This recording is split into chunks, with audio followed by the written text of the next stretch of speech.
নরসিংদীর বাজারে এবার এখনো সবজির দাম বেশ চড়া। মূলা আর পেঁপে ছাড়া অধিকাংশ সবজি বিক্রি হচ্ছে ৮০ থেকে ১০০ টাকায়। এ বিষয়ে বিস্তারিত জানতে আমরা সরাসরি যোগ দিচ্ছি নরসিংদীর ভেলানগর কাঁচা বাজারে। সেখানে রয়েছেন প্রতিনিধি সোহাগ মিয়া। সোহাগ, এবারে শীতকাল এবং শীতকাল আজকে ছুটির দিনে আসলে নরসিংদীর বাজারের কি চিত্র আপনি আমাদেরকে জানাবেন?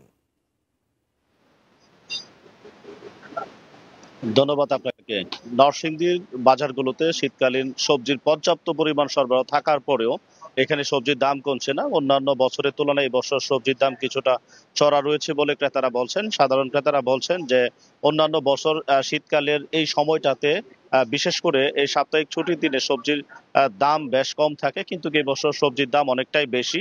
আর এই সবজির দাম বেশি থাকার কারণে ক্রেতাদের অনেকটাই আসলে হিমশিম খেতে হচ্ছে। তবে বিক্রেতারা বলছেন উল্টো কথা। তারা বলছেন যে শীতকালের এই সময় পর্যন্ত সাপ্তাহিক যে বাজারগুলোতে সে বাজারগুলোতে শীতকালীন সবজির পর্যাপ্ত পরিমাণ সরবরাহ নেই এবং সবজির দাম কিছুটা আড়ত থেকে তাদের বেশি দিয়ে কিনতে হচ্ছে, ফলে আহ, খুচরা বাজারেও তাদেরকে কিছুটা দামে বিক্রি করতে হচ্ছে।